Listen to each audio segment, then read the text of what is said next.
Hello YouTube vintage stereo restorers and appreciators. We're going to talk about the Yamaha town that I grew up in, because last night I picked up this really nice Yamaha CR-66ii. That's kind of how I felt when I picked it up. And these were kind of a unique unit. Canadian market, the Rosewood cabinet, and then of course the black face unit. And it's actually a CR-420 in other markets that was silver face with metal or wood, depending where it was sold and which year. And approximately built 78, 79 and into 80. And I'm going to just put it out there right now, I think that was the golden age of Yamaha, a little bit later than other brands. Sensui's golden age was a little bit earlier, so was Kenwa's and other brands, Pioneer. By 78, 79, 80, they were starting to cost cut, whereas the Yamahas were kind of coming into their thing. Because Yamaha, I mean, they built like everything, snowmobiles, pianos, they're quite a versatile company. And I'm going to talk about a store that I used to visit. And there's a kind of, the town I lived in, Waterloo, in Waterloo region, southwestern Ontario, was an Electrohome town. The Electrohome plant, well actually 3 plants were here. They built furniture, TVs, stereos, big console stereos. They had some component stereo that was actually relabeled Marantz. They were kind of like the king, it's kind of like if you live in a GM town back in those days, you bought a GM car. It was kind of the same thing. If somebody showed up, one of my uncles bought a Zenith TV, and it was like, you know, my relatives, we'd be over at a thing at their house and say, why did you buy a Zenith? Electrohome's right in this town, they're an employer. This TV's not made in our town. Kind of get into that thing, but Yamahas were, of course, at that time made in Japan. The best Yamaha products were made in Japan. But there's kind of a neat thing happening. By the time you get to the late 70s, you know, things were changing. Sony had made a big entrance into North America. So had all the other brands we talk about. And people were kind of changing tastes, and component stereo really was quite the thing. And I remember a small store opening up in a small shopping mall in Waterloo called Natural Sound, named after the Natural Sound series. And 2 brothers started this store, and they featured Yamaha. And I'd come in there as a teenager, and they didn't sell any junk in that store.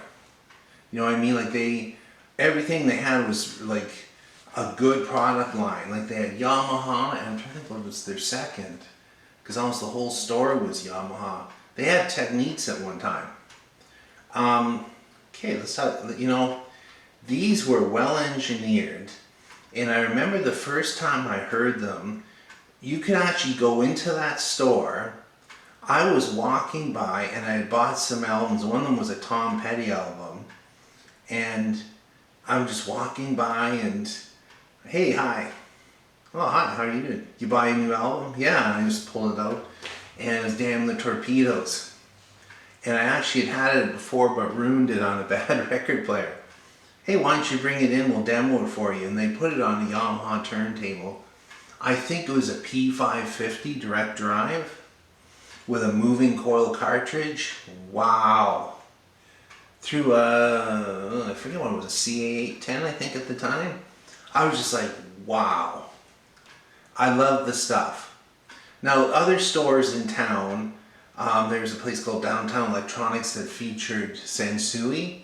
It was a similar experience. If you brought albums or tapes there, they'd play them for you and set you up in down room. I remember one time sitting in there, and guy goes, do you want a drink?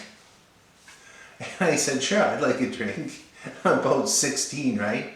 He goes, a beer or a scotch? Like, how about a root beer? It's like, okay. So he goes and he gets me a root beer. He comes back and goes, do you want to smoke? I'm like, no, it's okay, man. He goes, well, I'm going to have one. that was kind of the atmosphere. Like it was very like, what would make you feel at home. This is going to be what your living room's like, listening to this awesome Sansui. But anyway, the Natural Sound Store was also one of the first to have video rentals in town. And it started out as like a small bookshelf. I am not kidding you, maybe 3 feet wide. And they were C-band movies. They were recorded off a C-band dish. And on the title was written with a marker on the side of the blank VHS cassette. And they sold one brand of VCR there, and I think it was Panasonic. Because my parents bought one, and if you bought one from there, they would like, you'd come and they'd give you free movies, which was kind of cool. And then of course Bandito came to town and everything changed. Anybody remembers that? They also were one of the first stores to offer like a Midnight Madness sale, which was kind of cool. And I remember seeing one of these at a Midnight Madness sale, and there were maybe like 12 boxes under it, and on top of the box was one, not plugged in, but just there as you walked in. And I was like, ooh, that is a nice combination. Everybody was saying, isn't that a sharp looking unit? Because almost everything was silver at that time. I was like, I'd like one of those, but I actually ended up buying Yamaha CA510 because I already had a tuner. I had a Heathkit tube tuner. I wanted to keep it because I liked it. So, and I was always upgrading too. Oh boy, the upgrade years. And they were like, oh, you want to trade that in? Be like, sure. And they would actually give you a very decent trade in.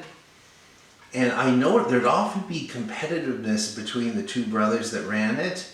If you came in and, like they would be like, oh, can I help you? No, can I help you? Right? They'd recognize you, and it was a fun time to go stereo shopping. Now stereo shopping, the last real stereo shop closed in Waterloo region last year, Soundstage. And the guy that opened Soundstage actually was an employee of the Natural Sound Store. And he went into Carver, into some higher end stuff. The Nakamichi Dragon, that was the first one I ever saw, was at Soundstage. But I kind of used to do a tour of these places, record shops and stereo places. Now here's the other thing I want to say about these. They really sold well. This I would say, like say 77 to 2000 to 1980, blah. A lot of people bought new stuff. And I'll give you kind of like a demonstration. When I worked for the phone company, as a rookie, you were out on residential service calls. And I can't tell you how many houses I went in, and in one corner of the living room was their Electrohome console, but not being used anymore. Still worked.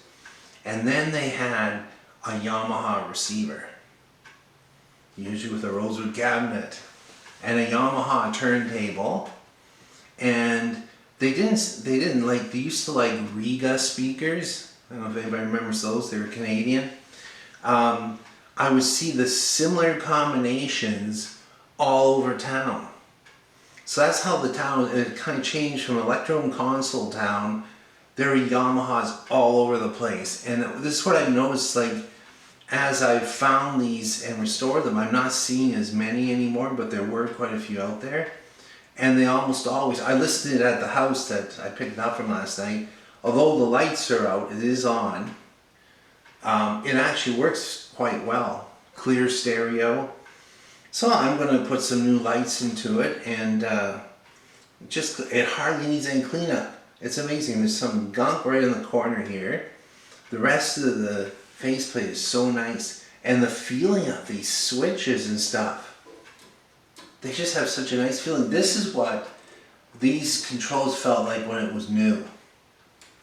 Like resistance, just enough resistance, no sloppiness. It was quite a thing. And you know what? It stands up. These are, in my opinion, they're as good as their Sansui brethren, or like they're just, it's more a matter of personal taste. I find the Yamaha is a little subtler, uncolored sound.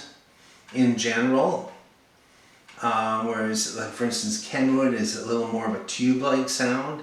Like there's quite a few variables there, and it really came down to personal taste. But I do think back when these are sitting in that store, this color combination, the Rosewood cabinet, sold a lot. Anyway, maybe we can talk about that more. I actually tried to get a job at that store, but ended up working at the competition. Oh, there's so many things I can tell you about this. It's so funny. I was at a store that featured a Kai. It was called Area Audio. And the Kai stuff was great too.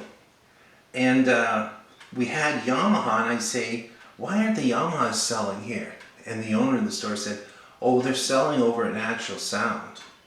And it was almost always the same scenario. Somebody would come in and they'd have the Yamaha folder in their hand, right? And they say, oh, do you sell this model? Do you sell the CA410? Yes, we do. We have them in stock. And would you match this price? And on the corner of the, the literature would say, $620 with tax. Like it would say whatever the salesperson had written down. And I say, well, actually, at this point, Yamaha does not let us reduce it. And it was true, Yamaha had a very tight control on the pricing. We had to charge the same. And I'd say, well, we have an in-store service department, me. And we have delivery, me. And a lot of times they say, well, I'm just going to go Natural Sound. That's where they specialize in Yamaha.